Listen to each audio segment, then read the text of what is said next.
गांव के किनारे एक पुरानी टूटी फूटी हवेली थी जिसे लोग काली हवेली के नाम से जानते थे। हवेली के आसपास का इलाका डरावना और सन्नाटे से भरा हुआ था। शाम होते ही लोग उस रास्ते पर जाने से कतराते थे, क्योंकि ऐसा कहा जाता था कि उस हवेली में बुरी आत्माओं का वास है। एक दिन गांव के 4 दोस्त अर्जुन, विकास, रीना और पायल एक चैलेंज के लिए काली हवेली जाने का फैसला करते हैं। गांव के बुजुर्गों ने उन्हें बार बार मना किया, पर वे मानने को तैयार नहीं थे। उनका मानना था कि ये सब महज कहानियां हैं।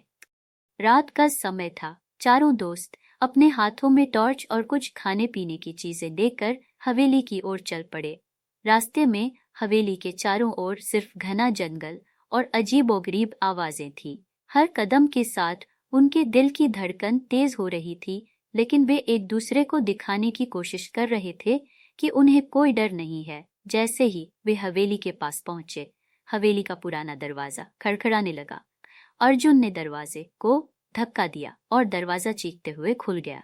हवेली के अंदर का दृश्य और भी भयानक था। चारों ओर मकड़ी के जाले और धूल से ढके फर्नीचर थे। हवेली की दीवारों पर पुराने चित्र लटके थे, जिनमें से कुछ की आंखें मानो उन्हें घूर रही थी। विकास ने हंसते हुए कहा, ये तो कुछ भी नहीं है, सब बेकार की कहानियां हैं। लेकिन उसकी हंसी कुछ ही क्षणों में बंद हो गई जब हवेली की दीवार से अचानक एक भयानक चीख सुनाई दी। सभी दोस्तों ने एक दूसरे की तरफ डर से देखा, पर किसी ने कुछ नहीं कहा। अर्जुन ने साहस दिखाते हुए कहा, यह सिर्फ हवा है, हम आगे चलते हैं। जैसे ही वे हवेली के अंदर गहराई में पहुंचे, उन्हें एक पुरानी घड़ी दिखी जो रुक चुकी थी। अचानक घड़ी की सुइयां हिलने लगी और घड़ी ने 12 का घंटा बजा दिया।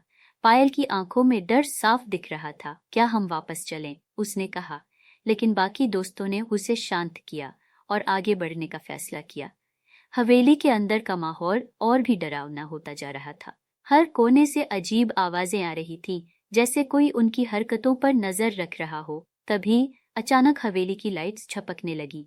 अर्जुन ने टॉर्च जलाने की कोशिश की, लेकिन टॉर्च भी अचानक बंद हो गई। अब चारों गुप्त अंधेरे में थे। रीना ने कांपती हुई आवाज में कहा, हमें यहाँ नहीं रहना चाहिए, कुछ तो गड़बड़ है। अर्जुन ने उसे चुप कराते हुए कहा, ये सब हमारे डर का खेल है, हमें बस इसे नजरअंदाज करना है। अचानक एक भारी कदमों की आवाज उनके पीछे से आने लगी। चारों ने मुड़कर देखा, पर कोई नहीं था। वे सब अब पूरी तरह डर गए थे। अर्जुन ने कहा, चलो ऊपर चलते हैं, वहां कुछ तो होगा जो इस सब का जवाब देगा। वे ऊपर की ओर बढ़े। सीढ़ियों पर चढ़ते ही उन्हें एक कोल्ड हवा का झोंका महसूस हुआ।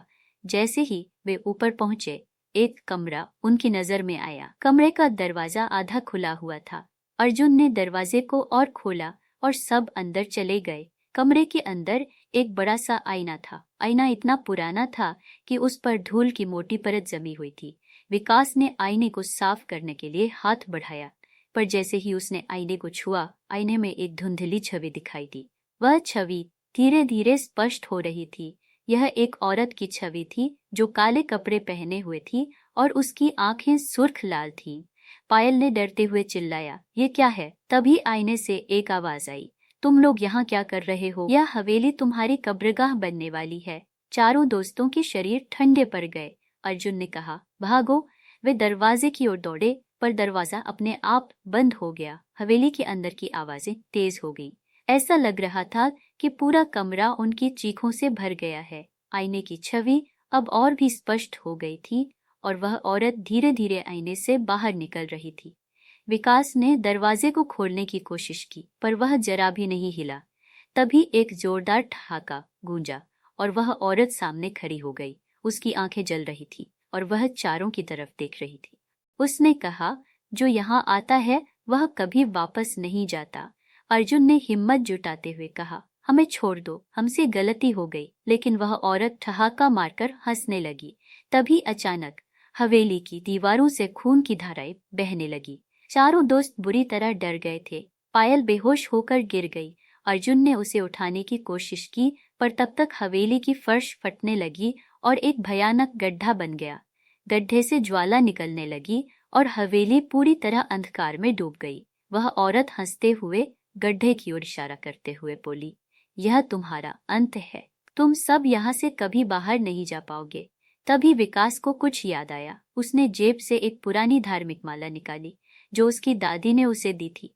उसने माला को जोर से पकड़ते हुए मंत्र पढ़ना शुरू किया। औरत की हंसी अचानक रुक गई। हवेली के चारों ओर की अजीब आवाजें भी शांत हो गई। औरत ने चीखते हुए कहा, नहीं, ये नहीं हो सकता। जैसे ही विकास ने आखिरी मंत्र पूरा किया, वह औरत धुएं में बदलकर हवेली के आईने में समा गई। दरवाजा अचानक खुल गया। चारों दोस्तों ने बिना देर किए बाहर की ओर भागना शुरू किया। हवेली के बाहर पहुंचते ही सबने राहत की सांस ली, पर एक बात अब भी उन्हें चैन से सोने नहीं दे रही थी। हवेली के अंदर जो हुआ था वह सिर्फ एक बुरा सपना था या कुछ और। जब वे गांव लौटे तो हवेली की तरफ मुड़कर देखा। हवेली अब भी वही खड़ी थी, खामोश और रहस्यमयी। लेकिन दरवाजे पर वह औरत अब भी खड़ी थी और उसकी लाल आंखें अब भी उन्हें देख रही थीं। कहानी का अंत यही है, लेकिन हवेली का रहस्य अब भी कायम है। क्या अगली बार कोई और साहसी व्यक्ति उस हवेली के रहस्यों को जानने की